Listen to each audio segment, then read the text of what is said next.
Tonight, we're gonna dance like it's the last night in Soho of our lives. 'Cause it's... What? You want to do that again, bud? No, I don't. Okay. That was it.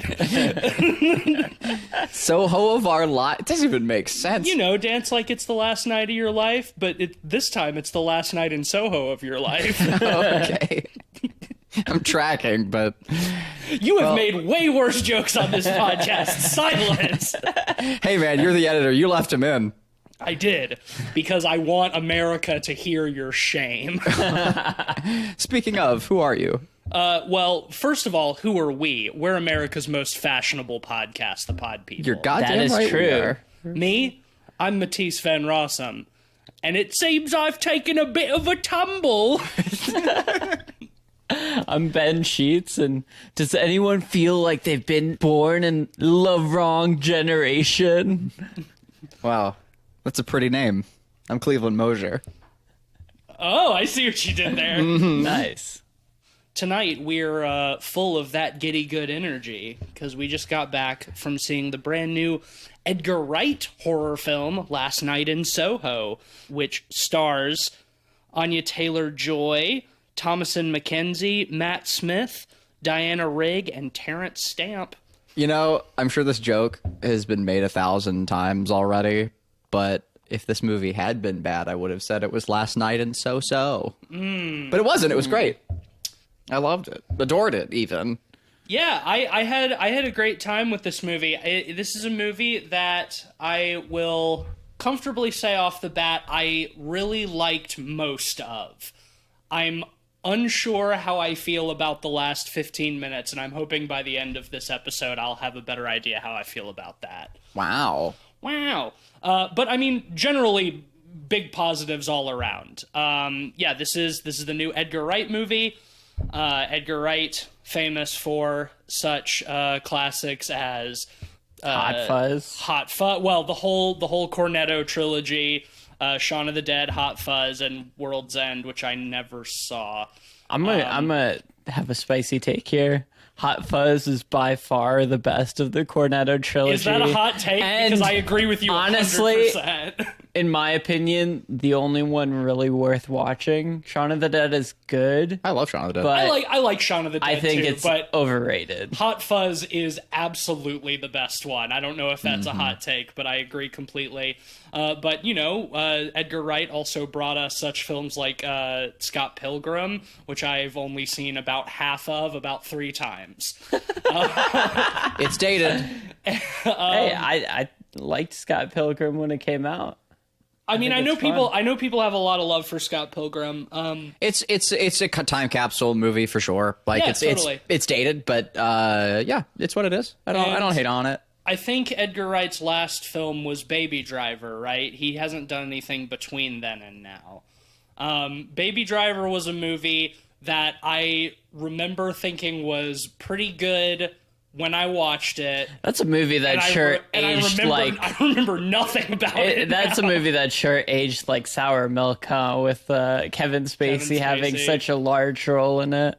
Yeah, well, you could say that about just about anything that Kevin Spacey Oh, has yeah. been in. Yeah, well, I mean, I think of, like, Usual Suspects, and I think back, and I'm like, What about man, American Beauty? Kaiser Soze sure is a pedophile. Yeah, I would say, yeah, like American Beauty is the one that's aged the worst out Yes, of all of them absolutely, by miles. absolutely. But anywho, Yeah, well, this is none of those movies. This is a new movie. I would say, I think probably my favorite Edgar Wright film after Hot Fuzz. I don't know if he'll ever be able to top that movie, but I really liked this one. I think I like this movie more than Hot Fuzz. Wow. I like Hot Fuzz. Would you say it's your favorite Edgar Wright movie? Probably, yeah. Wow. I mean, I'm coming in hot. You know, we just watched it, but Sure. Yeah, totally. it was good though. I think it's really strong. Personally, for me, I would probably put it right around the same area as Scott Pilgrim. I feel like they're good for different reasons, though. Scott Pilgrim is very experimental with the medium in terms of like playing with aspect ratio and styles and different things, where this movie feels like the least Edgar Wright movie. I think that's kind of why I like it. And I think it's better for it because you have sprinkles of Edgar Wright-isms in it, but it doesn't overpower the dish, so to speak. Yeah, this is not really a comedy at all. No. I mean, I think there were a couple of moments where we all kind of chuckled from, like, maybe some strange editing decisions or, like, the absurdity of something that was happening. I almost feel like the end of this movie is, like, kind of a joke. We'll get to that. I'm undecided on whether it's an effective joke or not. But, like, most of this movie is pretty serious, but very stylish. Yeah. You can definitely clearly see Edgar Wright's influences here. Like, the colors are very vibrant, bright reds. Giallo-esque, as you said in the car. Yeah. I'm inclined to agree. It's got the, big red light. Yeah, and it's got similar mystery elements to a lot of Giallo movies.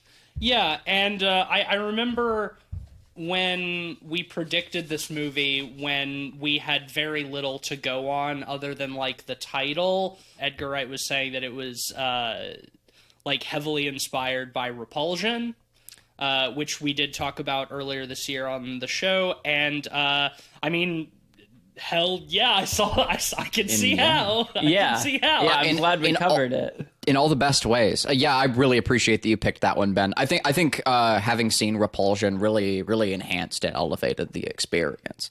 Just so nice to catch all the little tie-ins, like the hands, got a lot of grabby arms coming through the walls. Well, that's not really a subtle nod to Repulsion. No, but and that's not. But like the themes of sure. sexism and like the male gaze, like those elements are very much so there. Yeah, I mean, the sort of, like, generally, like, overwhelming, threatening presence of men, like, as a young woman, how that can sort of drive people crazy, for lack of a better phrase, because maybe that's not the best way to put that. But the synopsis, basically, is a young girl from the English countryside, Ellie, moves to London to go to fashion school. She's obsessed with everything 60s, and she's like a medium, I guess, or something. She sees ghosts and things that happened in the past and stuff like that. So she starts, like, seeing this woman, Sandy, from the 60s, and sort of, like, becomes her, kind of, or feels herself becoming her, and then also gets sucked into, like, the bad things that happened to her. Last episode, I had some qualms about the trailer giving away everything. And this is another instance where, like, we were, like, regularly blasted with the trailer. Oh, yeah. We've been seeing this trailer for just about every movie we've been to in the last, like, 2 to 3 months. But this I like go the around, trailer a lot, though. The trailer, I think, does a lot in service of the film. I feel like it primed me for this movie really well. Agreed. And I don't feel like the trailer spoils it. No, not at all. And which is surprising because the trailer is chock full of content. If anything, the trailer largely contributes to, like, the biggest red herring of the film. Yeah, which is great. Which we won't spoil yet. I mean, we'll get into spoilers, but, we'll do our usual thing generally.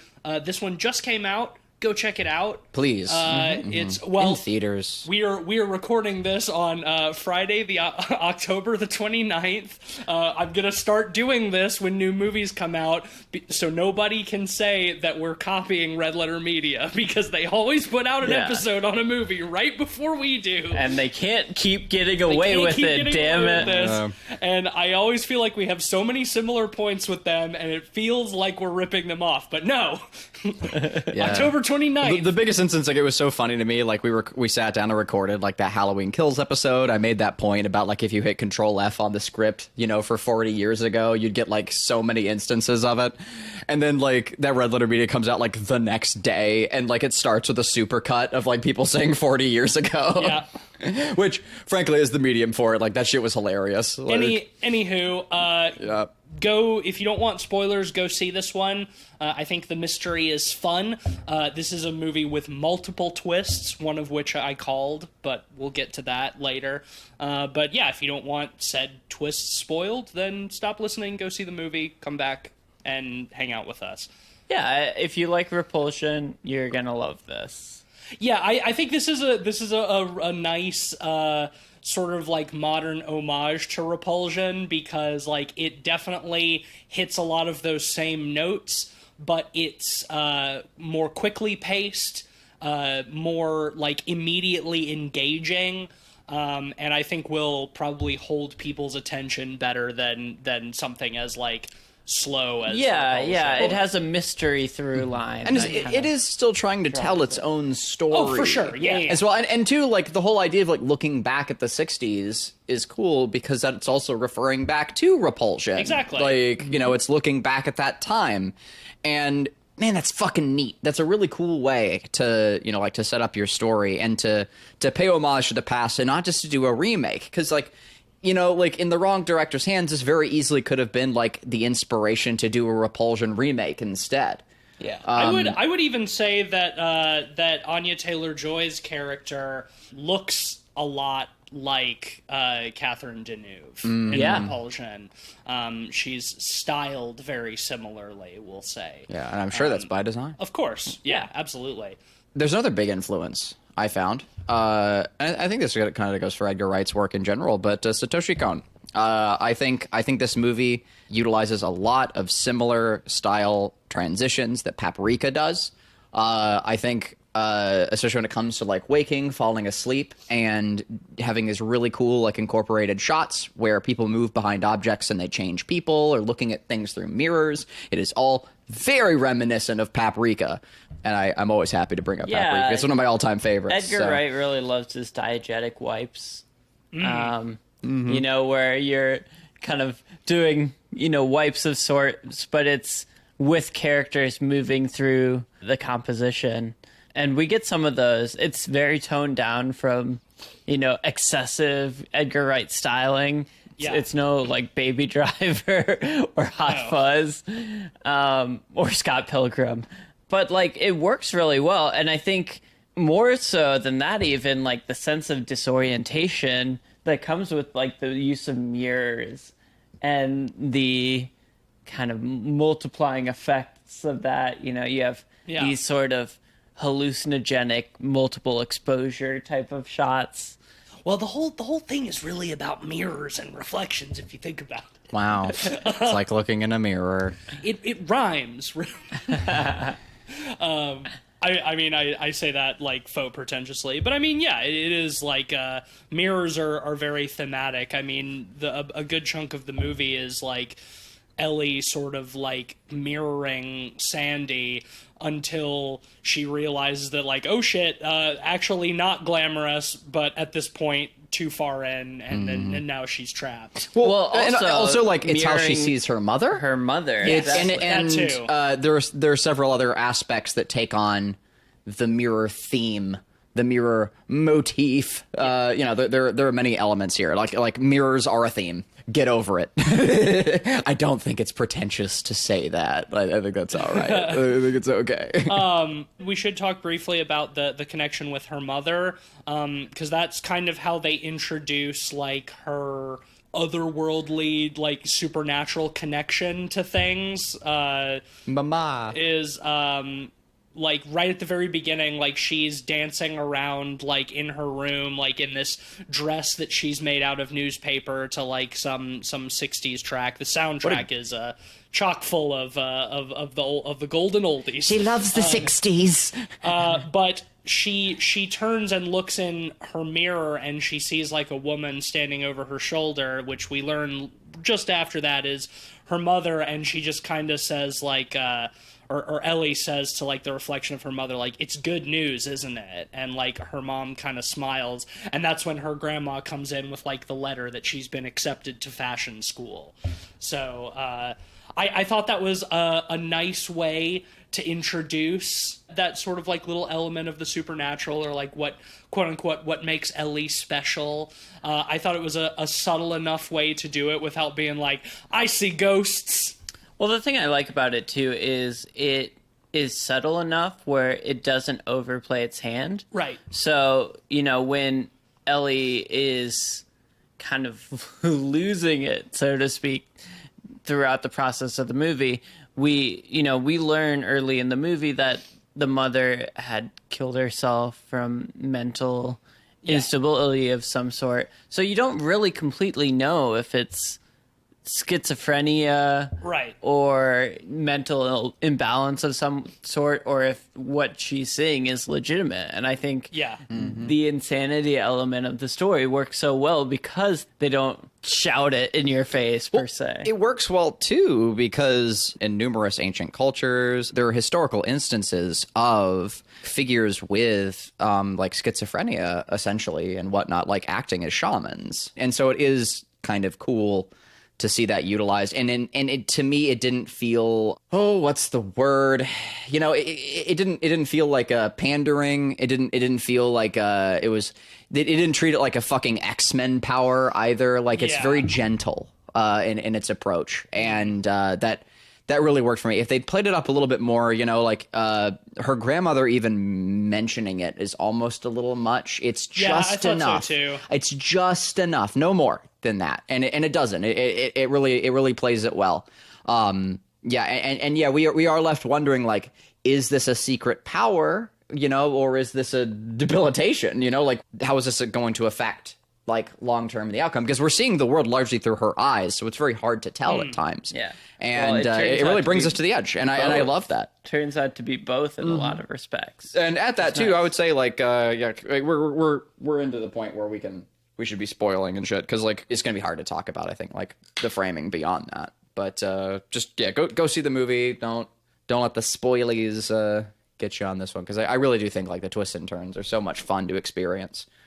But I do love the opening. Sorry to go back for a second, but I do really love like the opener with her like in the newspaper dress, because like later on we have the sequences where she's like looking through old files. She loves like eclectic things, and like even newspapers are that, like they're prints of an old time, and so she has to like wear it in the library later. Yeah, and like she has to like wear it on herself. Like it's such a part of her person, is like she really enshrouds herself, like and uses the past as almost like a shell, like as a protective barrier, and it's cool. Yeah, wears it like armor.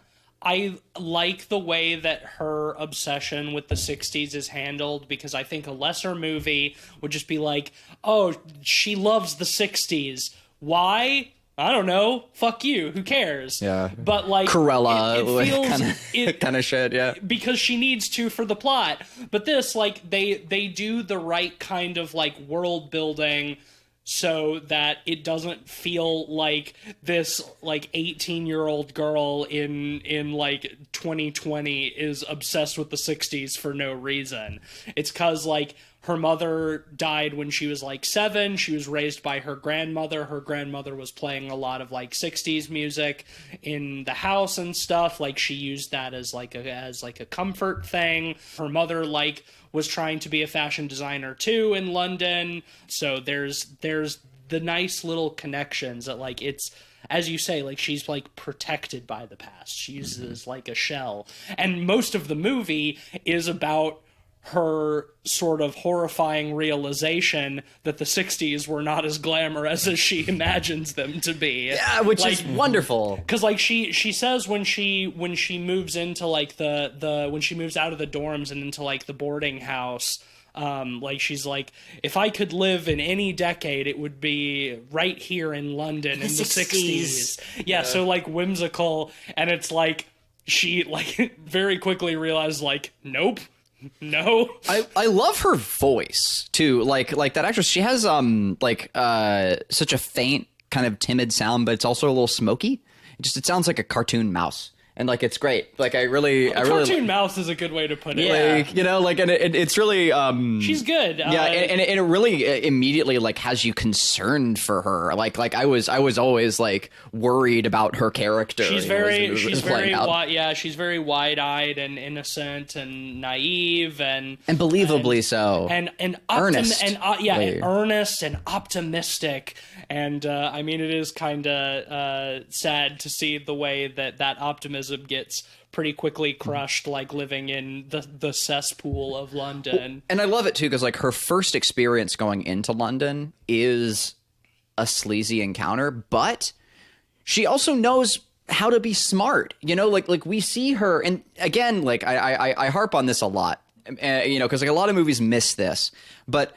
Even with her being like I said, like a you know, even sounding like an innocent mouse and kind of like wide-eyed as she's going into the city, they don't play up the whole like innocent girl going to the city cliche in the ways that you would expect. Like all of her revelations come largely from her visions. Her real life experiences in her actions are usually smart. When she's in the cab with the guy and like he makes a comment about her leg, she's like, okay, I'm getting out here. She knows to like get out of that situation, and then she goes into the shop, which is clever, and like, you know, like watches until the cab driver leaves. She does know how to take care of herself and to like be wise. Like there, that does show, like display like wisdom as a character. And for me, like it really like helped, again, like rope me in and like make me feel like concerned and attached for this character because they clearly care about their well-being too. And again, like so many horror movies get that wrong where like the characters make like dumb decisions for whatever reason. And I usually tend to find it obnoxious. And so right off the bat, I'm like, yeah, I'm here for this character. That scene really did it for me in that respect. Yeah, they play up her making logical decisions, but they also play up kind of the cruelty of the city, right? When she moves in, you know, when she goes to the dorms and her roommate sucks. Yeah, her roommate is the worst. Oh yeah, because Jocasta. Yeah, Jocasta, whatever her last name is, because she's exit out in the door because she just wants to be one name. She wants to be a mononym. Like what a great way to just yeah. immediately clock someone for who they are. Great, loved that. Believably so too. I've definitely met that person more than once. Oh yeah, she's that. Like, Jocasta's the worst. Yeah, we've all met a Jocasta in our day. They're having a conversation, getting to know each other, and Jocasta asks about her mom, and you know, she says, my mom died, and she's like, mine too. And it's like, finally we have something in common. We're part of the dead mommies club, or what. That's what she says to the other girls, like in the next scene. Yeah. And it's like, yeah, leukemia sucks, huh? And then everyone's like, oh, Ellie, how did your mom die? And she's like, she killed herself. And then Jocasta's like, oh yeah, I had a great uncle who killed himself too, so I know exactly how it feels. It's all about competition. Yeah, right. Because earlier she's talking about how I'm also so brave. her mom died when she was 15. Yeah. Versus, you know, our main character's mom dying when she was 7. And that must have been easier. I love how this movie when looks you were at younger. sympathy. In particular, like in this sequence, like, yeah, where she pulls the thing, it's like, oh yeah, I had a great uncle or whatever. Like, I know how you're feeling. Let's put a pin in that for later. Like when she says that, because that comes up again. There's that ripples in the coolest way, I think. I really like how they kind of use the city of London to like start beating Ellie down. But something that I'm very grateful for is I was sort of going back to like the naive like girl from the country coming to the city with like big dreams and whatever. I was terrified she was going to get raped in like the first 30 minutes of this movie. No. Like no. I that. was thankfully the movie does not do that, but it's like that is, especially with like the cab driver like being sleazy towards her, and like some other encounters that she has with men who are like, you know, being not super chill. I was like, oh, please don't make us watch this character get raped. You know, like I had a response when you first said that, but like thinking about it, I can absolutely see why you would think the movie would go in that direction, because like, again, having watched the trailer, you know, it's about her having visions, other stuff. It's Repulsion inspired. An edgier filmmaker probably would have. Yeah, and thank Christ it didn't. Raped. Oh, that would have been awful. Yeah. Well, awful. and No, thank you. And like maybe in a different movie, like okay, but like it's not necessary in this movie. Like the real trauma that she's experiencing is living through Sandy's trauma in her dreams. Yeah. You know, like that is horrible enough. You know, like we don't need to be there to be like that much of a mirror. Like she doesn't need to like have the same things happen to her. I'm really glad that does not happen. Well, I think it would have almost been antithetical to the whole thesis of the film, or to put that like a normal fucking person, it would have been contrary to the point of the movie. To the point of the damn movie. Yeah. It would have been against the point of the movie. There we go. God, I need to start talking like a normal fucking human. All right. Anyway. She gets set up at fashion school, and she can't get a night's sleep. No, well, I mean, she moves out almost immediately because her roommate sucks. Yeah, and they're always partying, and I do like the bit. I mean, see, this is what I mean, like about like not a single fucking bit of fat on this movie. She gets away from the cab driver. She goes in and she has to buy a can of Coke because she has to be in the shop for some reason, you know, other than just like waiting, you know, 'cause she can't be loitering. So she gets the can of Coke. And then it's introduced, like, in that same scene where they're talking about, like, oh, my uncle died too or whatever. We're introduced to the fridge, which has, like, everyone's name written on it because it's a fucking college dorm. Right. And so, like, she writes, the person, like, writes her name on the Coke can, puts it in there. They're partying later. And we're introduced to boyfriend guy. What's his name? John? Yeah, John.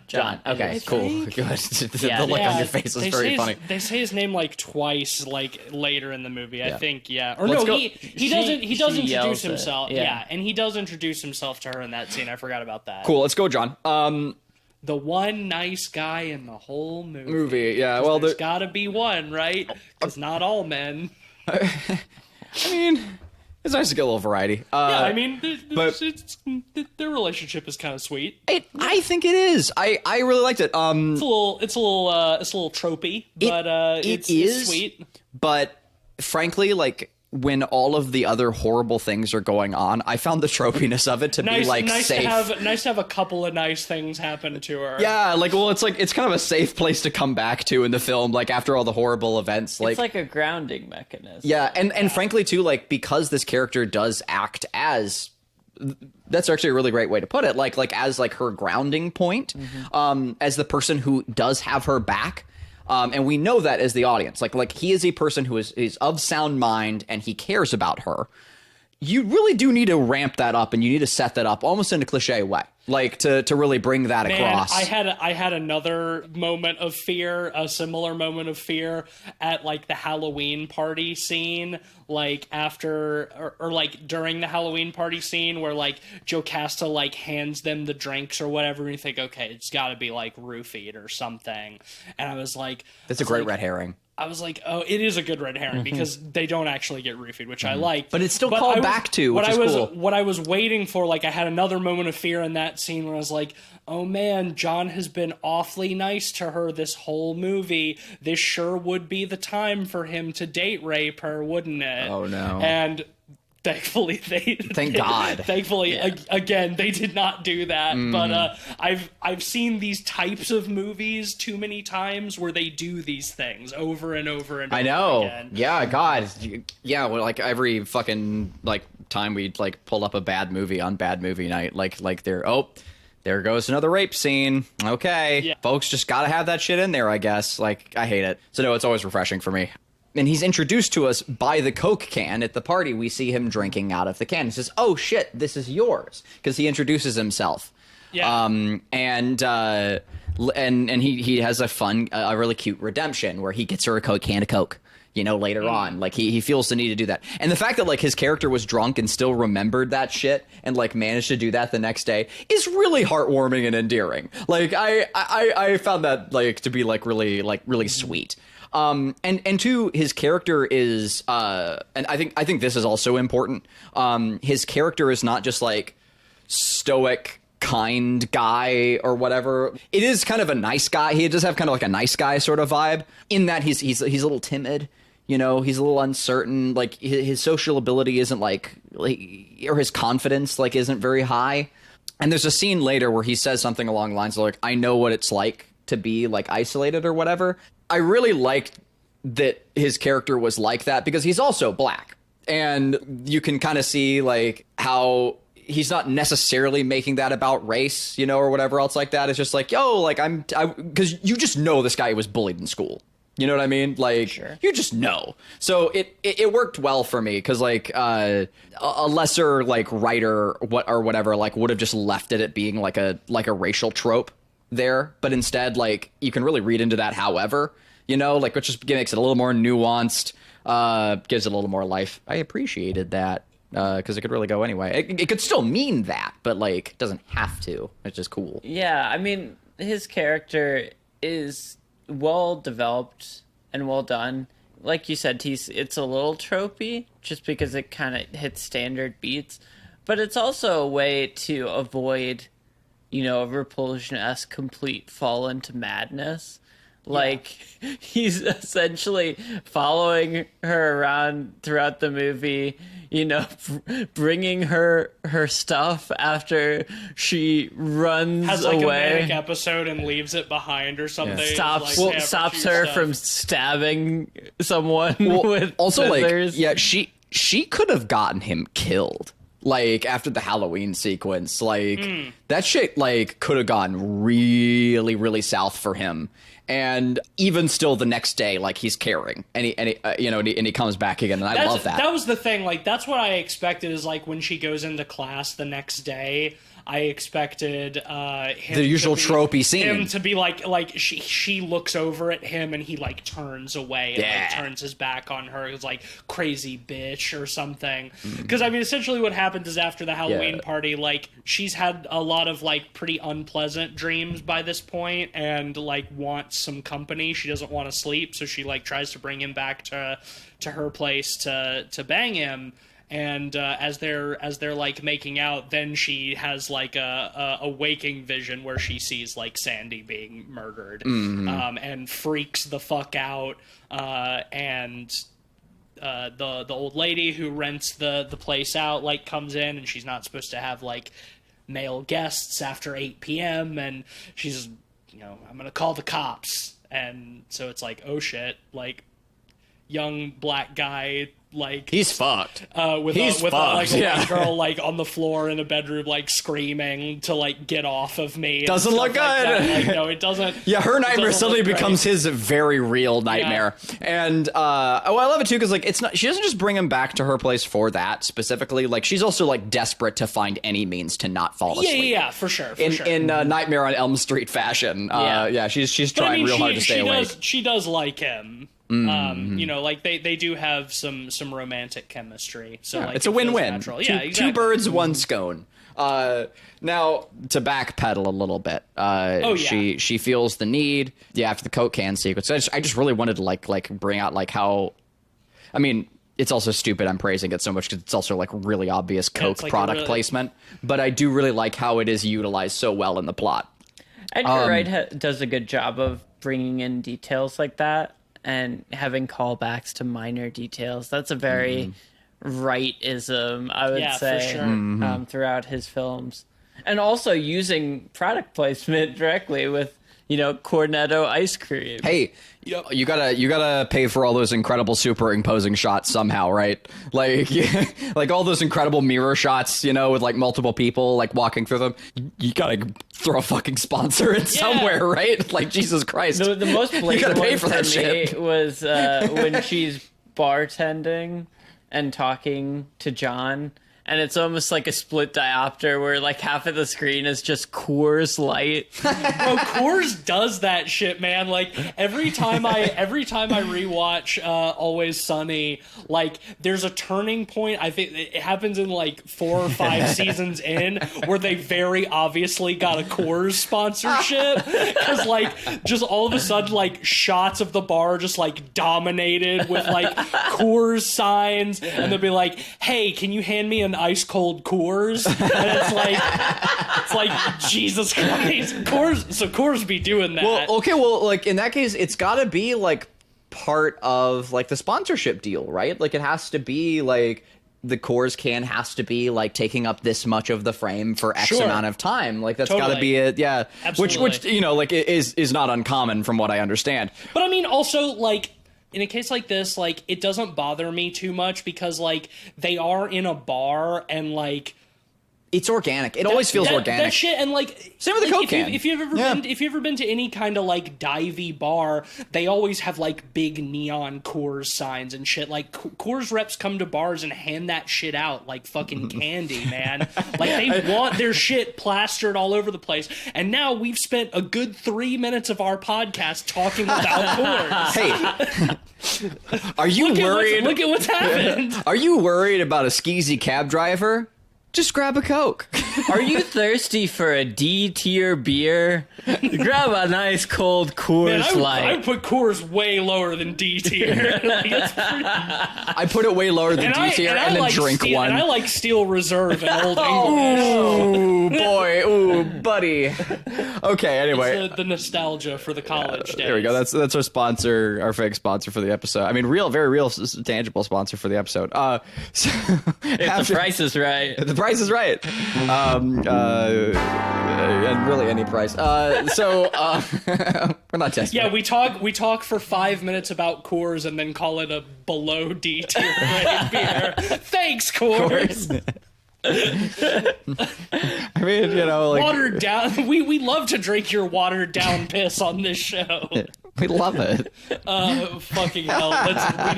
We need to Edgar Wright this ship. See what I did here? Ooh, love it. Nice. Love it. Big fan. That one was for you, buddy. Thank you. I appreciated it. Well, we've talked a lot. Right, this ship. We've talked a lot about like Ellie and like the present day stuff. I think we should definitely start getting into like The past day the stuff. past day stuff. The last night stuff. The last In Soho. night stuff. Yeah. Soho to speak. Yes. So she's tired. She finds a new apartment. Or she goes off to find a new apartment. There's a mention that she has a loan or something, like, and that's how she's been getting by a little bit. Not surprised to hear that, considering like what happened with her mom. Maybe it's like a welfare thing, which is cool. I like that it's kind of in the background, but lightly explained, because it didn't need to be. Like, I was wondering that it's like, okay, she's gonna get her own place, but like, she just moved here. She's a college student in London. Like, London's Well, not that's cheap. the reason she got a job. Yes. Well, she gets a job on top of that too. Because she buys a 350-pound white leather coat. That's when she decides to get the job. See, that's the thing, is it's not when she gets the apartment. And and I like that because it does need both. I think for the sake of realism and practicality, like you'd have the loan, you'd have some buffer, but also, oh yeah, well, I should probably be thinking about the future. And it makes her seem smart. And also too, it keeps the character from feeling entitled. If she had just been riding on the loan, she would have very much so felt entitled, I think. Yeah. Like, it would have been like, oh, okay, well, like, money's not a problem for her. Great. One more reason for me to not really, like, feel empathetic towards this character. Mm-hmm. But instead, she's thinking about her future. She's being smart about it, and she's happy to work anywhere. And so she gets her job at the Toucan, which is really nice. Like, I love all of that. So anyway, she gets her place, and that's when she starts sleeping and having dreams. Yeah. The first one is lovely. It's glamorous. I should say, she doesn't start sleeping when she gets there. She's a normal human being. She's been sleeping throughout the rest of her life. That's the first time in her life she's ever done a sleep. Right then and there. And when The second she opens I swear to God, the door, English just- language, it's the best thing we've got. she goes into a sleep and she turns into Anya Taylor-Joy, and that's why she's never slept before. Man, I wish I could turn into Anya Taylor-Joy when I slept. I don't know what that means. Don't read into that. Yeah. I was gonna say you also have beautiful flowing blonde hair. I do. Thank you for noticing. Yeah, you're welcome. Yeah, that first night there in that apartment, she has this very wonderful, glamorous dream / vision about this young woman in the 60s, Sandy, who tries to go to the Café de Paris to she wants to become their star attraction. She wants to sing and dance, and she gets involved with this sort of suave guy who says he's a manager. Played by Matt Smith, who does a great job in this movie. Does. I like to see Matt Smith in things because I don't watch Doctor Who anymore, but I did really like him back in the day on Doctor Who, and I don't want to watch Doctor Who anymore. I mean, I know he's also on what's that show? The Crown. He plays Prince Philip or Prince Charles, whichever one just died recently. But I don't watch monarchist propaganda, so I was pleased to see Matt Smith in something that I actually did want to watch. Yeah, well, he's going to be in the Game of Thrones, whatnot. They got him in a big old white wig. Yeah, he sure is, huh? Yeah, our gnome-faced looking boy. And I don't know if you caught it. He's also going to be in Morbius. Yes, I did. Yeah, as a detective. What a weird cast, by the way. Not to go on a tangent. We'll talk about that movie later. Yeah. But... yeah. Morbius. Fucking Morbius. Anyway. But the cast in this is great, and Matt Smith is a great addition to it. Indeed. He's always been great. I think he had one of the hardest times, like, as an actor. Like, I don't think there is a harder act to follow than David Tennant. Like, if we're being real, in like any capacity, like David Tennant is like such like a fucking powerhouse, like, of an actor, and just it just like oozes charisma. He is, but I mean, I think Matt Smith did well enough. That's what I'm saying. Like, that's not an easy act to follow, and he did it. I have not given a shit about Doctor Who in 10 years. Same. But I feel like of like the new generation that started with like Christopher Eccleston, I think Matt Smith is like the second most beloved after David Tennant. Easily. And I mean, spicy take. I've never thought Doctor Who was good, but like it's never been. I mean, it's not. Okay, so here's the thing. It's not good. I thought it was good when I was a teenager. I was fun. Wrong, but it's fun for all the same reasons that like some comic book shit is fun. It's cheap. It used to be like it's in its origin it was cheap, and we're really going on a tangent now. But like the weird thing to me is like it's timey-wimey silly in shit. The game on any of that shit. I'm not a Doctor Who defender. No, dumb as hell to me. Oh, it definitely is. That's the fun. But like low stakes. I feel like David Tennant hasn't really had a career after Doctor Who, where Matt Smith has been in a few different things, and Matt Smith was great in this movie. I think he brought kind of a goblin-esque menace to the character. I hate to go to bat for a Marvel, but like David Tennant fucking killed it in Jessica Jones. Yeah, like he's the villain, and he's extremely good in it. Yeah, like fucking terrifying. I feel like David Tennant has been in some stuff, but not like not much stuff that's made it over to the U.S. Yeah, he's mostly done like there's a crime series that he's been a part of for a number of years now. As well, and I cannot remember the name of it. But it's the actress from Peep Show and That Mitchell and Webb look. I can't remember her name. She's a really good comedian. Man, I don't know enough about but British television. Her and David Tennant, if I remember correctly. Pembershire. Yeah, Whitechapel, like something like that. Yeah. The Adventures of Sir Digby Chicken Caesar. Yeah. Pembley Dumpsters. Yeah, this is actually a skit from That Mitchell and Webb look. It's The Adventures of Sir Digby Chicken Caesar. That shit's still funny to me. Anyway, last night in Soho, Matt Smith, good. He's good in this, and I think he's like suitably menacing. Yeah, like he has the kind. Let's be frank, Matt Smith is kind of a weird looking dude. He's kind of a gnome looking guy, like I was saying. Yeah. And he looks like a gnome. He's like handsome in like a very unconventional way. He looks like a handsome gnome. No. You know what he is? He is the perfect casting for a sexy hobbit. Like, you know what I mean? Because like Peter, and I say that not like as an I fight think hobbits are sexy, but like he's too tall to be a hobbit. What are you talking about? Like the hobbits are all like normal height actors. What I'm saying is like what the fuck? What I'm getting at is like Peter Jackson had a weird habit of like casting like particularly sexy actors as like hobbits and dwarves, and I think that Matt Smith would have fallen in line with all of those.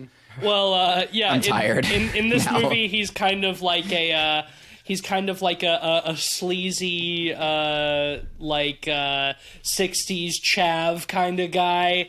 Yeah, well, they introduced the character as a sort of talent manager. Yes. For, singers and dancers at these In the club scene. clubs and bars. And it quickly, becomes clear that he Surprise. is a pimp. Well, He's a fucking pimp. They don't do it too quickly though. Like we get like two sequences, like two different dreams, like with a daytime scene in between, where we're led to believe that he isn't a skeezy guy. I mean, having seen the trailer, like I think you can kind of go in reading that, but like we do get a decent amount of like padding in time where he seems like a good guy. The film presents it as such, but like. I mean, it just felt very real to me. I feel like that. The jump between the second and the third dream is pretty drastic, though. In a lot of ways, like, he brings her to an audition, and the next thing we see is him demanding... Well, no, him bringing her to an audition was the second dream. Yeah, that's what I'm saying. Between the second and the third dream. Yeah, okay, no, into the third dream, yes. Yeah. But what I'm saying is, like, that's two dreams. Yes, like where he's a good guy, which is more than I was expecting. Yeah. Yeah, I mean, I think you can, like, for sure the trailer gives some stuff away, but also, like, when a young woman at a club, like, wants to be their star attraction and the bartender's like, you should talk to that guy. He manages all kinds of girls. It's like... Uh-oh. Pimp. Yeah. Like it's not sure. it's not stretched. But yes, the way the film presents it is like it doesn't like sour on him too quickly. There is a pretty abrupt jump between the second and third dream, but one that I think doesn't feel too abrupt. It feels right, because in the second one, Edgar Wright even. It feels Edgar Wright. In the second one, he gets her an audition at the Rialto, and she sings. She does an a cappella version of Downtown of the Petula Clark Downtown. Yeah, you go downtown. And, then it ends with them, like, outside kissing in front of the very same store where Ellie then buys her extremely expensive white leather coat. But then, the next dream is, like, it starts with Ellie, like, going into the Rialto and, like, the lights coming down and the curtain coming up, and she thinks she's about to see Sandy performing and being super glamorous. And surprise, surprise, it's another woman performing with a bunch of, like, burlesque dancers, of which Sandy is one of them. And then it's like, okay, yeah. Uh-oh. Yeah. And which is great, just because, like, there's a degree of realism there. Like, I felt, like, ensnared like Sandy was. Yeah. Like while watching it play out, and it makes Sandy's character also feel like very believable, like and relatable. I felt ensnared too, while watching it. Like it's really well done. Yeah, like, it's very effective. Well, I think the change between the second and the third dream is very abrupt and dramatic. It works to the effect of it pulls the rug out from under Ellie in a lot of ways. Yeah. She, just like Sandy, is very starry-eyed about the situation in the 60s. Yep. And suddenly, right after she has prepared Sandy's original dress... she's dyed and cut her hair to match like Sandy's cut. Like she's already projecting Sandy onto herself, and much like Sandy, by the time she realizes something is wrong, it's too late. Yeah. And I think that is I liked that. I liked how it doesn't sort of like slowly devolve, like it abruptly devolves. It's abrupt and it works Yeah. because, the rug is really pulled out. Yeah, it's jarring in like a good way. It's yeah. like, Well, shit. and that's how those realizations come about too. Like when you feel like you're ensnared, you don't realize right until the last moment. And as soon as like Sandy realizes what's happened, like then the glitz and glamour of everything like drops away, and like she, after her performance, like she's backstage and she's like looking in every door and seeing some other form, like some different form of like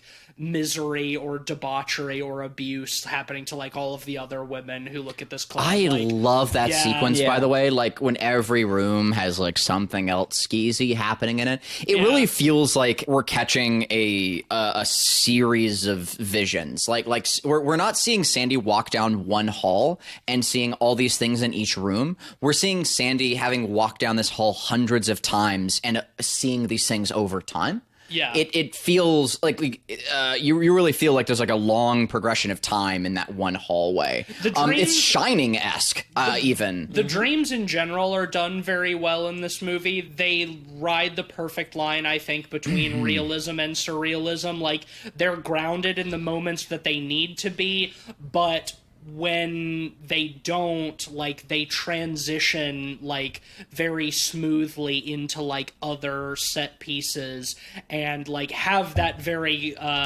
have like they follow dream logic where you're in one place and then all of a sudden you're in another. Right, and again, like, yeah, fucking Paprika nailed that shit. And it's really nice to see that again. Like, she's trying to stay awake and then she's just there. Like it's an easy transition. There's no like moment where you just like flick a switch and you're suddenly dreaming, and you flick a switch and you're awake. Like it's always a gradual shift. And God, it works for me. It works so well for me. And the repetition too, because like after that, then we gradually, or not super gradually, but over the course of the next several like dream sequences, see that like Jack is just straight up like pimping Sandy out to like all of these various men, and that's when like the presence of like the ghosts starts to sort of enter on the film, and they're like these sort of like gray faceless men.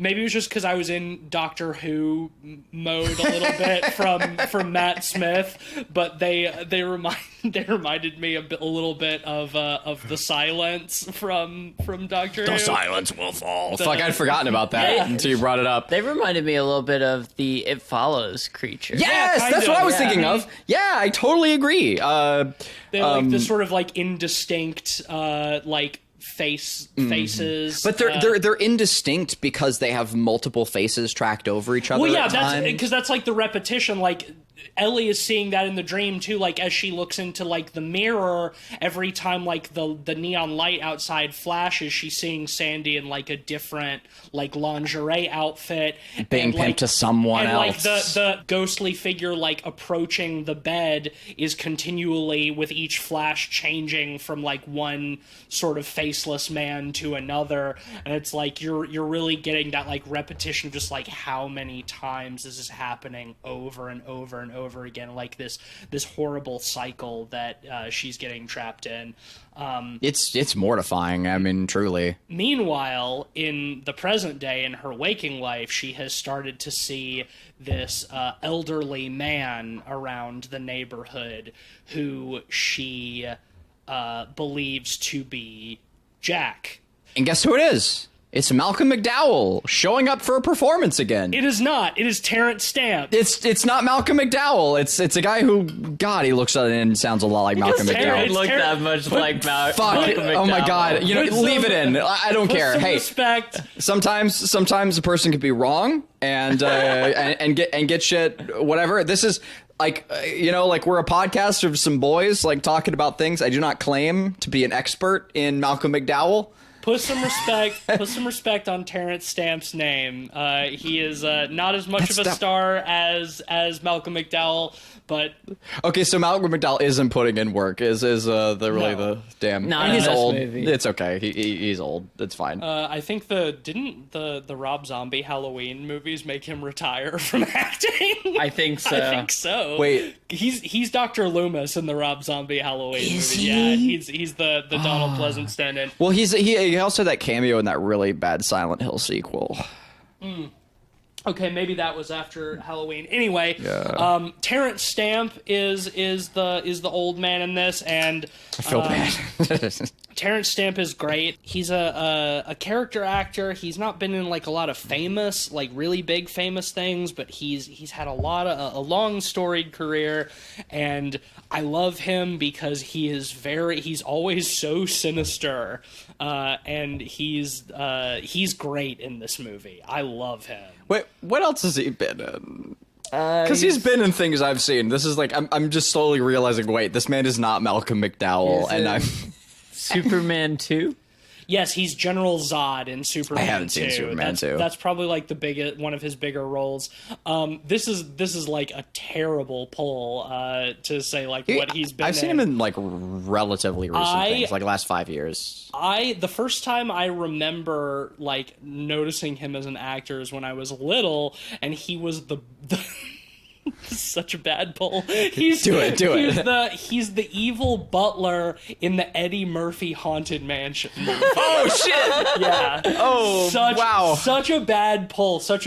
But my dad took me to see that, and I also saw that movie in theaters. Goddamn. My dad took me to see that in the theater, and afterwards he was talking about how much he likes Terrence Stamp in some other. A much older film, I think, called The Butterfly Catcher, that I've never seen, where he's like a serial killer. Oh, I'm quite familiar with that film. I haven't seen it, but I do know that movie. Yeah. I've been to watch that one actually recently. Yeah, he was also Okay. recently in an episode of His Dark Materials, I guess. Yeah, he's one. Oh of yeah, no, he's the guy. He's the guy with the subtle knife. DC. Yes, he is. He's the guy with the subtle knife in his yeah. dark. That's what I was thinking of. Thank you. That was it. I was right. thinking like I in the forgot last he was in that. recently, like the last year or two. Yeah, that's the one. He's the guy with the subtle knife. He is the guy with the subtle knife. Yeah, He's really good in this movie. he's great, very sinister. but believably so. Yeah. Because like the sinister qualities are kind of projected onto him, Yeah, absolutely. which is neat. Well, I mean, like he certainly doesn't do anything to help that, but she does see him and is like, oh, that's him, like that's Jack, from all these years. He's still hanging out in the same neighborhood. He's still going to the same places. Well, and because like the people who see him is like, oh yeah, that he's a ladies' man, like he knows he knew all the girls around here back in the day. So the movie absolutely sets you up for that. We're kind of burying the lead here, but that does end up being like one of the major twists of the film, is that he's actually just some old guy. Yeah, I love the reveal. I loved that twist, actually. Well, because there's so many shots of Ellie like running out into traffic and like cars stopping at the last moment. Like we're regularly primed for that. Yeah. And then Well, she has a sort of like breakdown and ends up at the bar where she works, and he's like downstairs in the basement bar where she tends, and she decides like, I'm gonna get you on tape. I'm gonna get you to admit that you killed Cindy. Yeah, she appears an hour late to her shift, and she goes down to the basement bar where she works, and the song Eloise is playing. Yes, and which he's is- the only person in the bar, which adds such a nice, creepy effect. He put it on the jukebox, and yeah, he's being super fucking creepy, and she. But it's funny because sorry, I'll let you finish a bit though. Well, she starts like an audio recording on her phone because like she's been to the police at this point and been like, I witnessed a murder that happened 70 years ago, or 50 years ago, whatever. So she decides like, I'm I'm gonna goad him into confessing to like murdering Sandy, and then take that to the police. And I mean, he is being kind of creepy about it. Yeah. I mean, he does. Here's the thing: it is always like once we know who he is, that's always been his job, is to like look out for people in that respect. And when you know that as who he is, all that feels believable to me. He used to be like a fucking vice agent, like that was his job. Yeah, so Well, it works. and we get the wonderful callback because, in Sandy's experience, we see her, talk to all these different men, and each one she's giving a different name, and they're giving the same response. That's a lovely name. That's a lovely name. And one of the final times she says it, she says her name is Alex.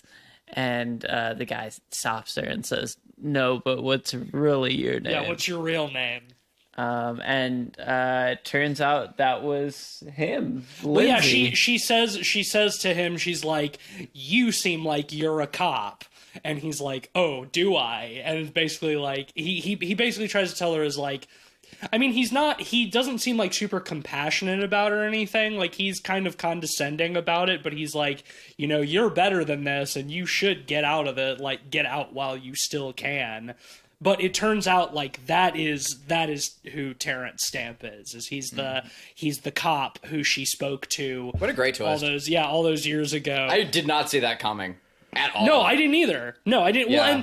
Well, like we were I talking, was so ready for this whole movie to be like her and him facing off in some I capacity. thought, well, I mean, the trailer sets you up for that. Yeah. Like, Yeah. I mean, straight up, like in the trailer, like we have the voiceover. Well, I mean, they have that like overlay where it like goes from Matt Smith's face like to Terrence Stamp's face. It's like the movie is setting the trailer. cheeky. Yeah, the trailer straight up tells you is like, this is him when he's old. He's still around.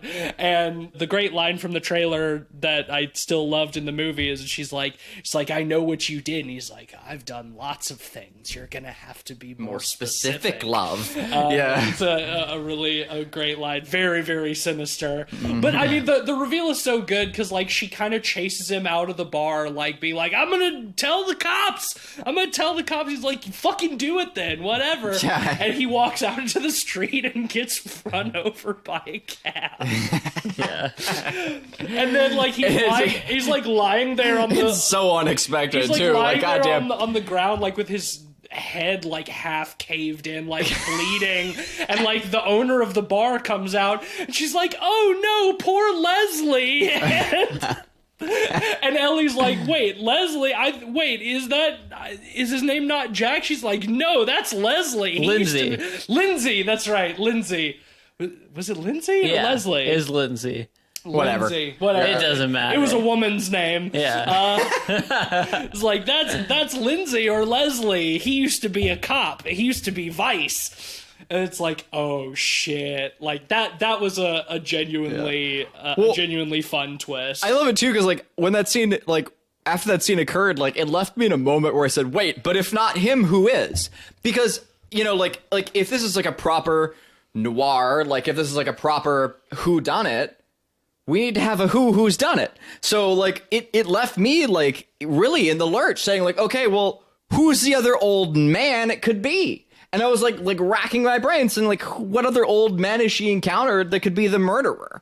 And I loved that. Like I was really like in the lurch. I was like, okay, how the fuck is this movie gonna like come around from that? Like, because I was thinking like, this is a really cool idea, but how is this going to affect the end? How's the end game going to come about?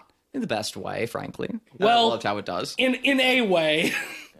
I'm still not quite sold on whether it's the best way. I am. But let's talk about it. Because and one of the reasons why I'm kind of unsure on how I feel about this in the context of the film is that like the last 15 minutes of this movie becomes like pure schlock in a way that I was not expecting from what I considered an otherwise pretty tight and engaging, like well-written film. And it's like, I won't say that I didn't enjoy the final 15 minutes. It feels like the most Edgar Wright section of the film. It feels like a different movie. I loved it. And it kind of was not the ending that I hoped for. Anyway, Ellie decides, like, this is too much. Like, after Terrence Stamp gets hit by the car, and she's questioning everything. It's like, this is too much. I gotta go back home to Cornwall. Like, I can't stay in London. London has defeated me.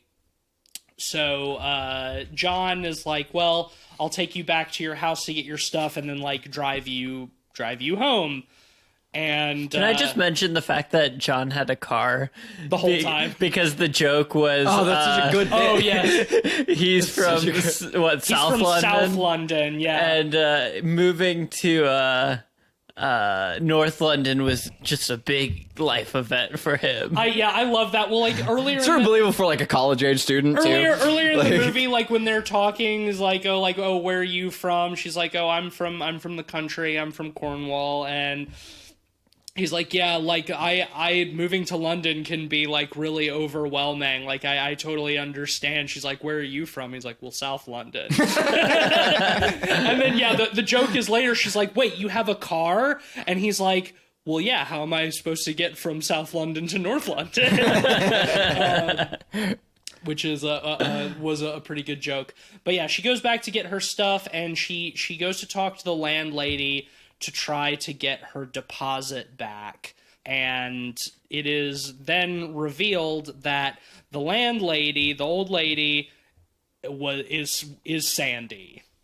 So all along, Sandy didn't get murdered. I was met by a multitude of feelings during this sequence, and it started with disappointment. She sits her down, she has a cup of tea, and she says to her, like, oh, the police came around, blah, blah, blah, sets it up. I was like, oh, shit, wait, what's going on here? Like, clearly, like, this is, she's starting to villain monologue. What's going on? And when she says, like, Sandy died a lot of times in that room, I was almost disappointed for a moment. I was like, oh, like, okay, so, like, then the reality we were shown was not the reality. Like, okay, so we weren't really given the tools that we could have needed to solve the mystery.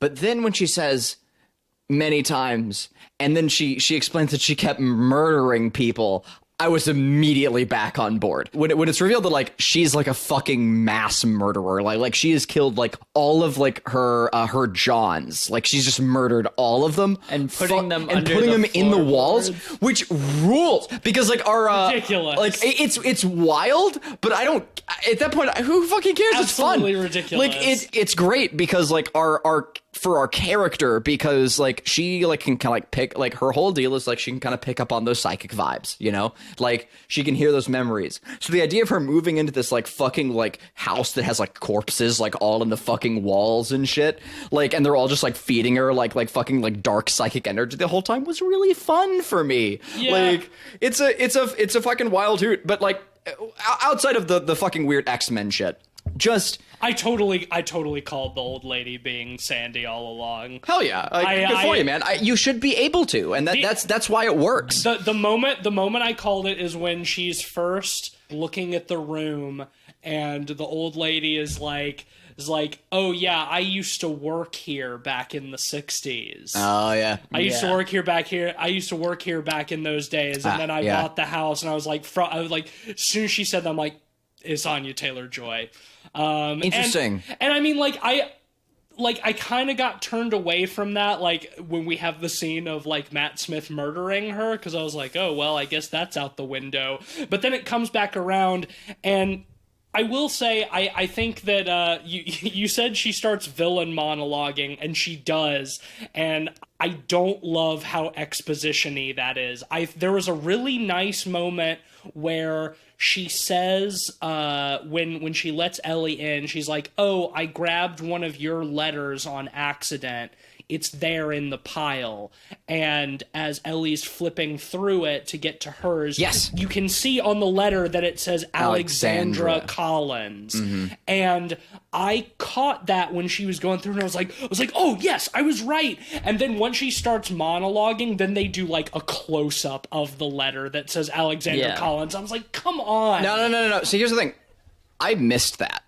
like when they did it, I really fucking appreciated that they cut back to it. Like, well, yeah, I mean, because it's the kind of thing that like you would miss, and that's why I wish they didn't. Because like they're telling us that it is Sandy. no, that's classic noir though. Like that's the big reveal where like they give you the pieces of information that you've been led up through like this whole time, and like they bring it back, and like they bring it back around. That's the kind of detail that I would have liked, because they're literally in the exposition telling you who she is. Yeah. So the fact, like, I wish they had show it. I wish they had.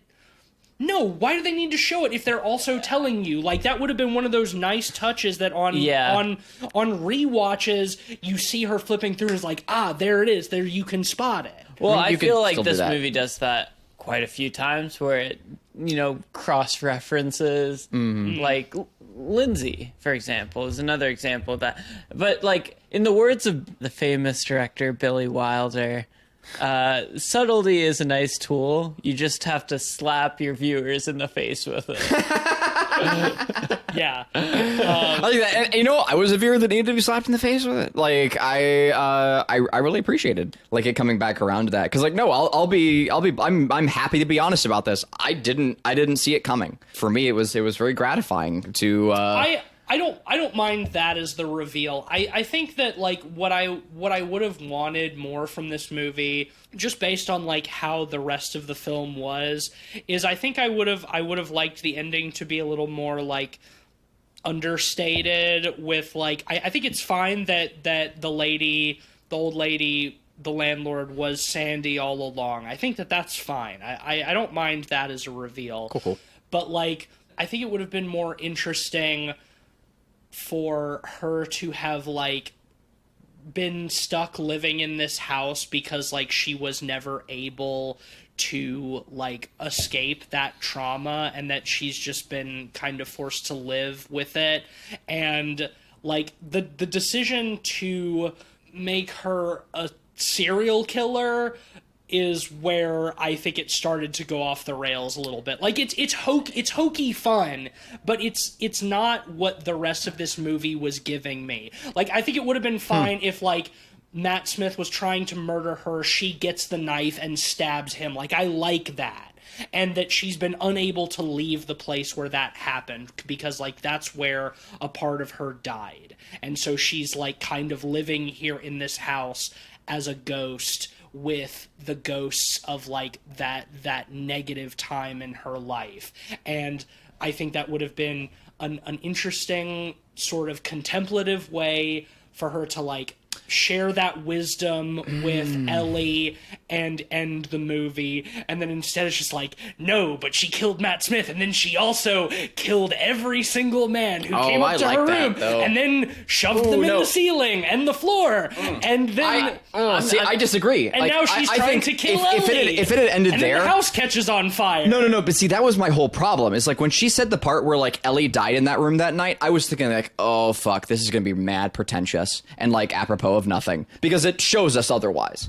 But like that again comes around with the reward of her killing all those people. Like because it's like, oh wait, no, she's a villain. And frankly, if it had stopped there, I would have been mad disappointed. Like I would have been fucking bummed out at this movie for like going with a pretentious route. I think it was the only way to go with that kind of ending. I feel like I'm somewhere in the middle between you two here on this one. Like I think the ending was kind of sloppy and messy personally, but yes, it also had maybe my favorite sequence of the movie, where Anya Taylor-Joy is walking up the stairs and singing at Thomasin McKenzie. You can't get that out. Like it's so good. Like and she's stabbing the stairs from almost the fire. Yeah, it's fun. Like visually, it's cool. Like that's why I'm on the fence. What's neat too is like she's stabbing the steps, and it's like a mirror. You know, like breaking. She's breaking the mirror, which is cool. But also the warp effect is an effect like from the 60s that they would use in film, like like that camera warping effect. And like all the way up through into the 90s. One of my favorite examples of it is in like there were several Muppet films that would use it in a fun way. Like I always loved that kind of like camera. Woo. Yeah. You know what it is? It's the intro to the Cabin Fever song in Muppet Treasure Island, which is like my favorite instance of it, where like it's leading and like, oh, I've got cabin fever and like all that bit. But anyway, Listen, But it was really fun. on the flip side, I'll Very finish eclectic. this thought quick. On the flip side, I do think it's very sloppy. A great example of how sloppy it is like Sandy gives Ellie sleeping pills in her tea, and it's supposed to, knock her out. And for the rest of the scene, she isn't affected by this whatsoever. No. She is. She very much is. She's fucking crawling up the stairs. She can barely get away from her until she crawls into the room, into the bed, and then the ghosts give her the support that she needs to fucking get past it. And I love that. The dead psychic energy. Yes. It rules. At this point, we need that gratification. A little sloppy, where the rest of the movie is very tight. It's kind of corny. I don't think it's sloppy. I think it's a little corny, but it's my kind of corny. Like I loved it. Like schlocky. Like if the last 15 minutes wasn't so technically well executed and fun, I would have straight up hated it. The fact that it was enjoyable to watch is why I'm on the fence about it. Because tonally and in terms of consistency, it does not match the rest of this movie. It takes the tracks that this movie was on and goes completely off the rails with it, but in a way that is still fun. And I will say, there is a part of me that there's a little bit of a bad taste in my mouth from taking a character like Sandy, who was taken advantage of and abused and forced into prostitution, and turning her into a slasher villain. Here's the thing. Turning her into a slasher villain. Here's why it works for me. Because she was given an out. That is the moment that breaks the dream. When she is talking to our Vice character, and it is so important for Ellie to see that she breaks the cycle there, that she breaks through the mirror, and she doesn't, right? Like, that's the moment where it becomes her choice. And that's why it works. I mean, it's her choice because she's been crushed by her circumstances. Like, she's been driven down into the ground. She has an out, and she's handed one by the Vice guy. He's not handing her an out. He's saying, you should get out of this. He's not offering to help her out of it. He's not offering... He is, though. No, he's not. He literally just says, you should get out of this while you have the chance. And then she keeps saying no to him, and like that's why Ellie breaks down the mirror, because she's saying like, no, you can, like, and she keeps denying it, like so she absolutely is, like that's the whole point of that scene. That's why Ellie like gets angry and breaks the mirror there, and then like that's where we're brought out of that sequence.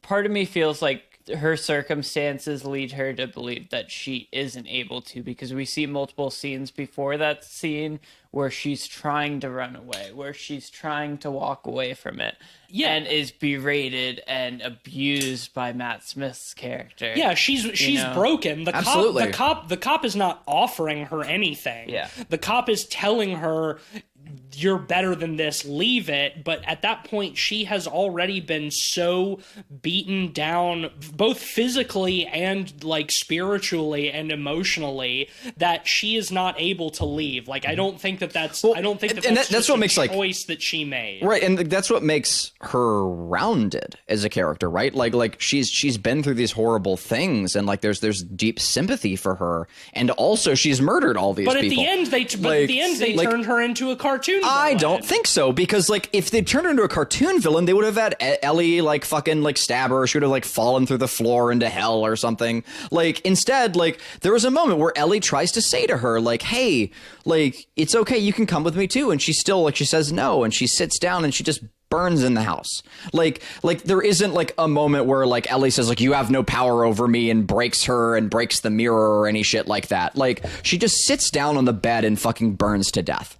And I think that works. Again, that's another point where it felt a little messy for me, just because Ellie goes out of her way to stop her from slitting her own throat. and then she just leaves her to kill leaves her to herself burn in a to different death. way. Yeah. Well, that's because like And- that's for Ellie though, right? Like Ellie is pure, she's good. Like she tries to stop her from doing that because like that is also like not the right path. Like Ellie is different from her. That's like Ellie saying like making her point that she is not like just like the same person in the mirror, right? That's what Ellie needs to do. Like that's Ellie's proving moment, if anything.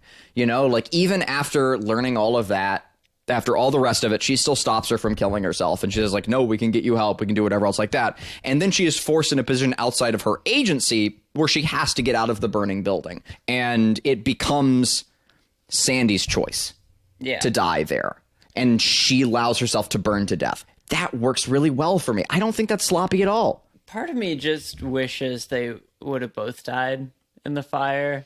If they would have gone with a bit more of a downer ending. Oh no, that would have been edgy. Like for what? But then like what is earned? Yeah, like I don't what know is if- what I don't is know if I agree yeah, with like that. that seems needlessly edgy. I get tired of that in horror where it's like, oh well, this is the genre, so it's got to have a sad ending. It's Well, like I no, mean- no, I like mean, you need to earn your ending, I like think- right, I like think what the seems ending right for the character. As is kind of needlessly edgy. Like we turn Sandy into the serial killing monster and then kill her off immediately. Well, I mean, like, well, no, There's like she lives like an entire lifetime like outside of the law. Like she got away with it, dude. I'm Like talking about in the narrative of the film, we that's the introduce narrative. that she's a monster and then kill her off 5-10 minutes later.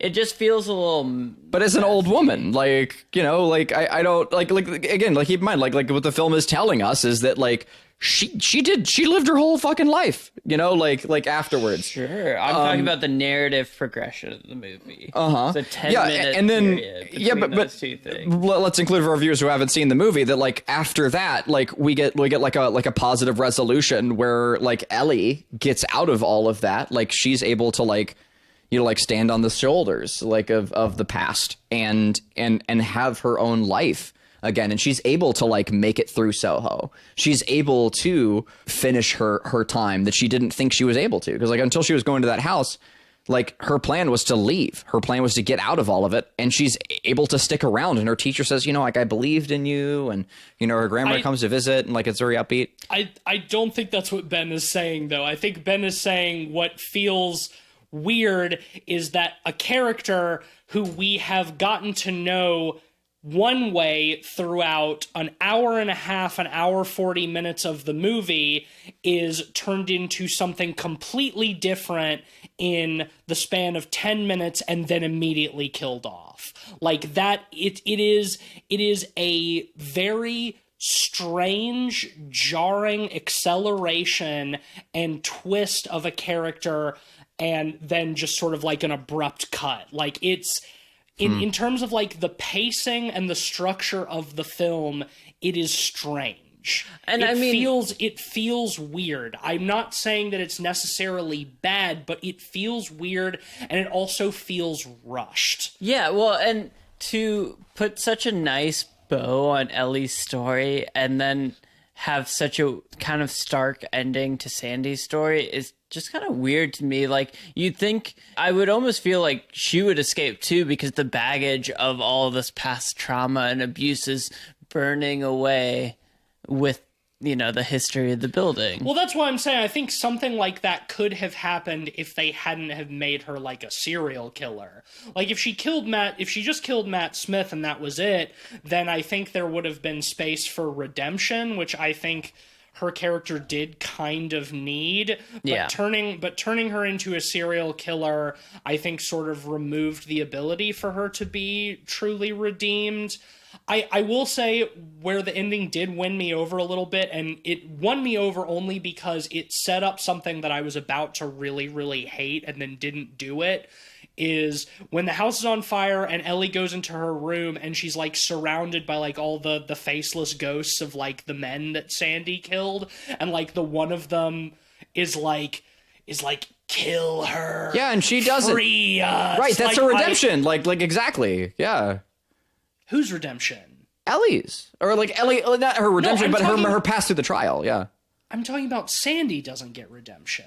I didn't say that Ellie did. Oh, yeah. redemption. Sorry, yeah, no, I got you now. I got you. But yes, the fact that then Ellie says like, no, I'm not going to do that, is where it felt like it started to veer back onto the right path for me. Because like when they were doing that, when it's like, you have to kill her so you can free all of us, I was about to be like, really? Are we really going to like turn the abuse victim into even more of a monster and like and like save the abusers? Like I thought that that's what they were going, I thought that that's what they were going to do, and then they didn't do that. But I can't give it too much kudos for that because they set up the thing that I was afraid they were going to do, and then we're like, nope, we're not going to do that.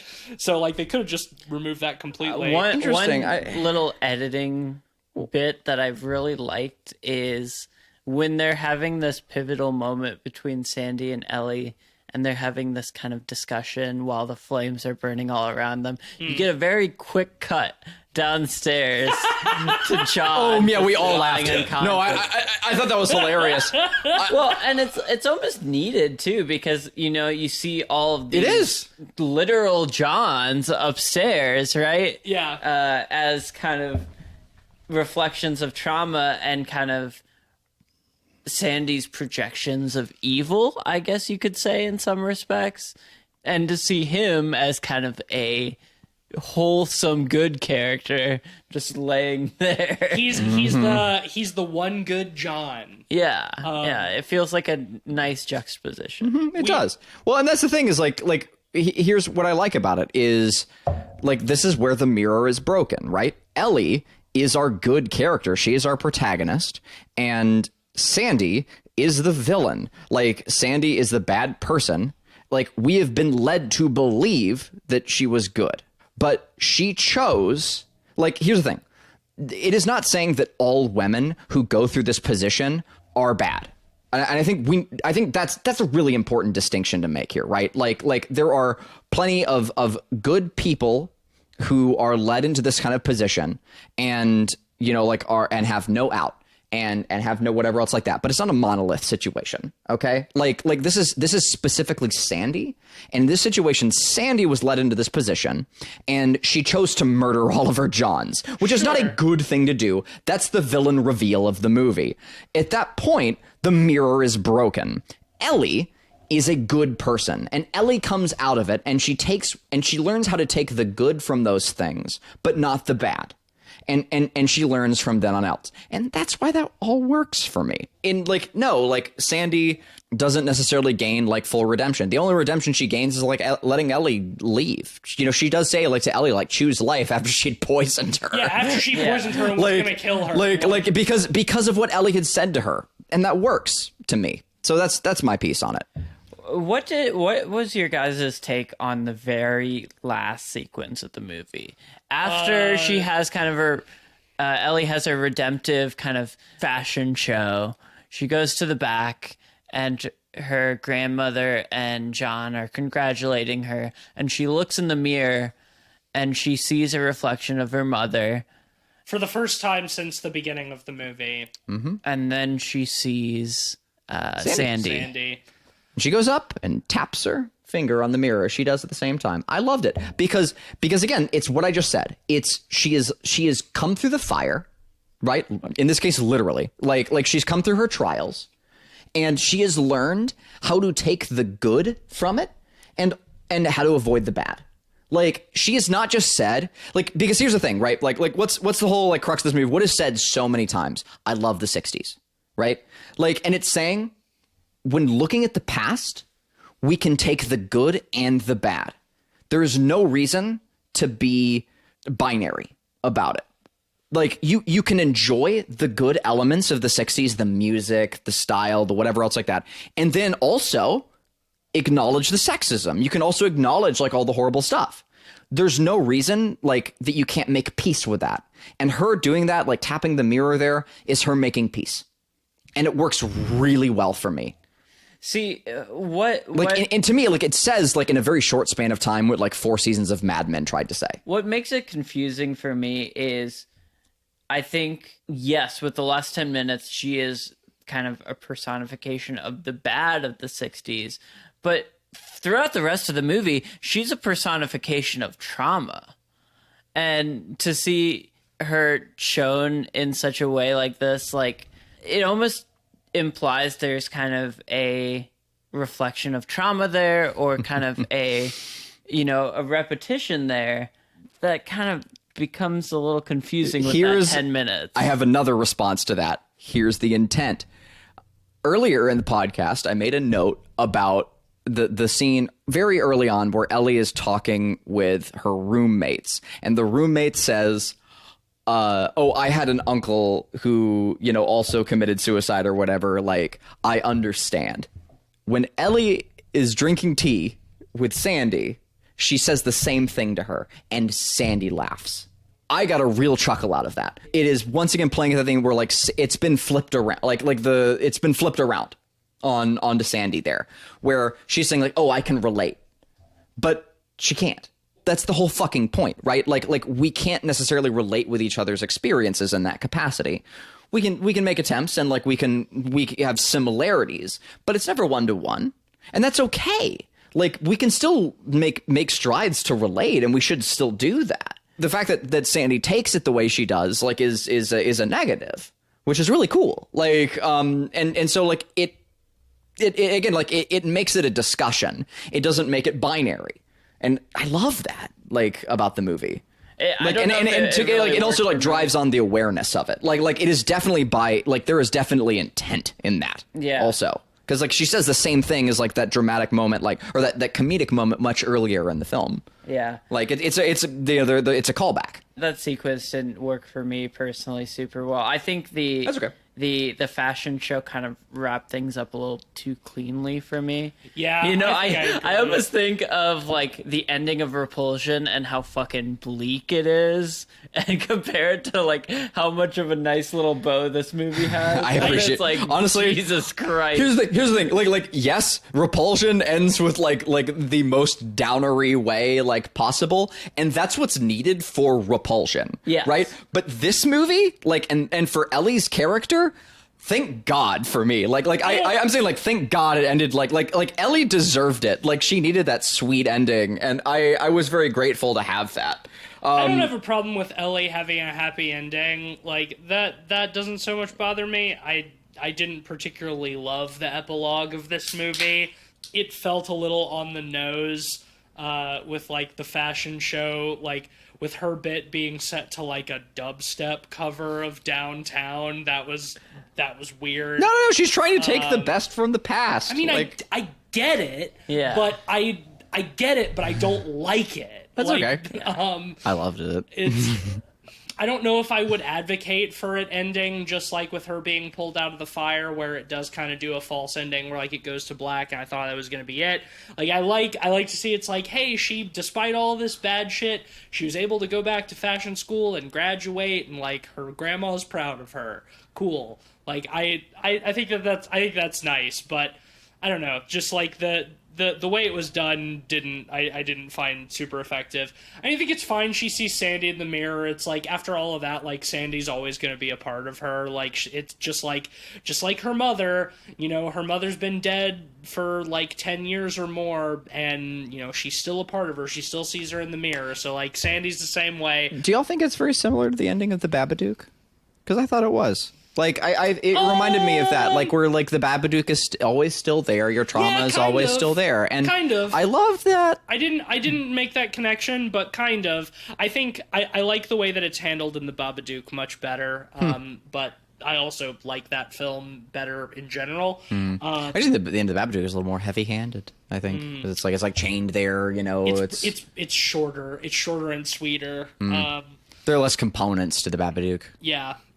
Anyway, we should mention before we rate, or I would like to mention at least, that old Sandy is an old woman, is played by Diana Rigg, who died in September of last year. I think this was her last film. She was a Bond girl, which I think is funny because wait, was she wasn't in Thunderball, she was not in Thunderball, no. Okay. She was the Bond girl in On Her Majesty's Secret Good Service. Oh shit. The George Lazenby one. Yeah. But also, like, more recently, she was Elena Tyrell in Game of Thrones, because Yes. who remembers that? Yeah. Man, she gives an incredible performance in that. She's good in that. Again, like, all the problems with Game of Thrones aside, like, there were some incredible performances in there, and like hers is one. Like hers as Lady Tyrell is what, frankly, one of the best the last good things about the show. Like, I would even go as far as to say, would you agree? Like her performance there as Lady Tyrell is like probably one of the best. Like when she's talking to her when she takes the poison from Jamie? Yeah, when she takes the poison from Jamie. I really like that scene. Like, I thought it was really effective. Do you know how you lose Jamie, in the though. Game of Thrones? You watch it. Honestly. Damn, kind of true though. Yeah. I mean, there are a lot of great things to take away from it, but man, that fucking ending. Anyway. I'm gonna rate this. Or last season. I'm gonna rate this. I liked most of this movie a lot, and I kind of didn't like the ending, but I at least thought it was fun. It was a good, fun little schlocky 10 minutes at the end of an otherwise, I thought, pretty intelligent and tightly paced movie. 4 out of 5. Yeah, I think this movie is great. As someone who's, who has Repulsion in their top 10 horror movies of all time, like, this movie hit all the right buttons for me. All the colors were great.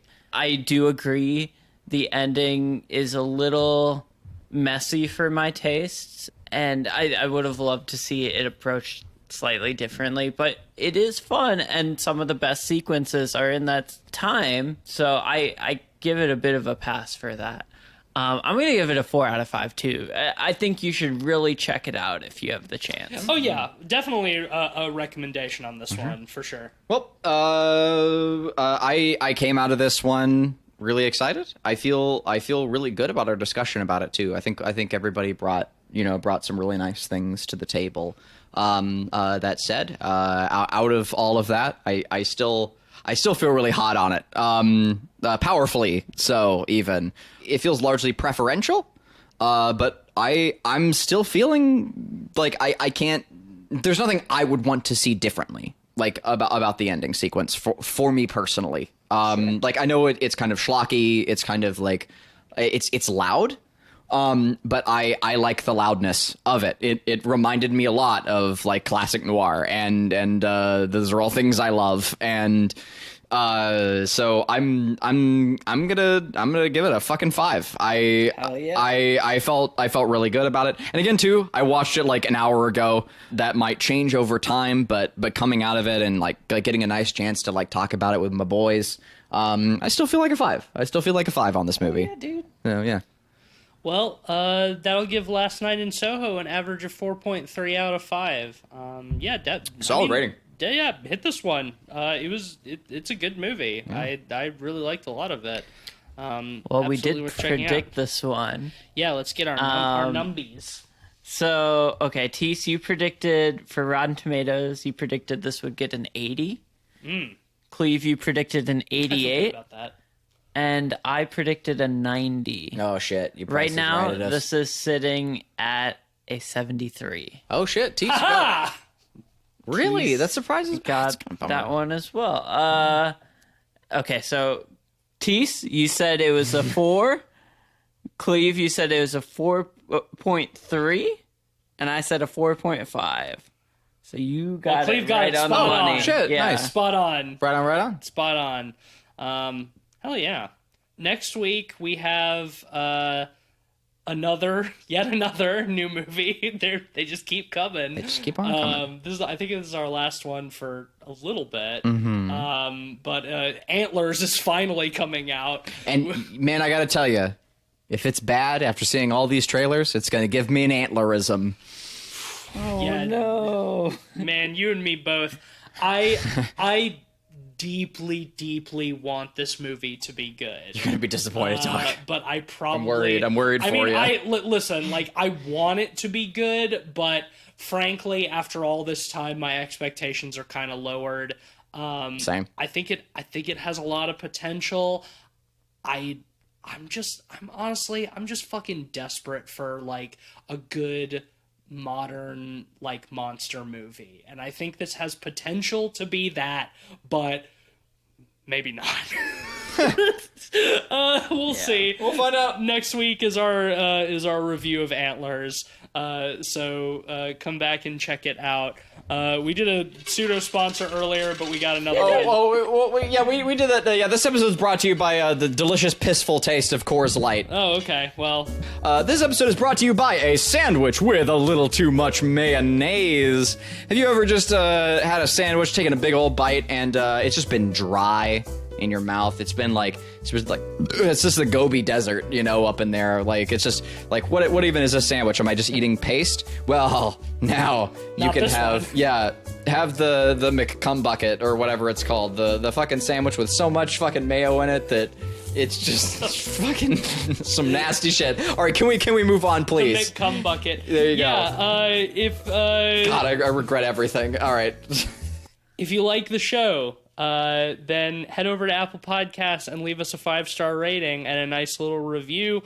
That'll help us work our way up in the numbers and get into more people's ears, which is a good thing, right? I sure think so. You can also become a subscriber on Patreon at patreon.com/podpeoplepod. Thanks as always to our honorary pod boys, Sam Simon and Sarah Morris. We love and appreciate you guys and your support. You can follow us on Twitter at PodPeoplePod and on letterboxd.com/PodPeoplePod. That's right. Where you'll find a list of all the films we've talked about on the show with our average ratings and links to those reviews. You can follow me on Twitter at SomeSpookySnake. I'm on Twitter at Mr. Sheets. And Cleveland is taking a piss, so he does not get to get his plugs on this episode because he just couldn't wait. So, find him on Dread XP, Light Arc Studio. We've got the next chapter of our game, It Stares Back, coming out soon. You should just copy his plug from the last episode and paste it in right here. Cleve's the piss boy. Thanks for listening. We love you guys, and keep on dancing and murdering and whatever. Last night in Soho. Downtown. Downtown. When you've got worries, all the noise and the hurry seems to help, I know. Downtown, just listen to the music of the traffic in the city.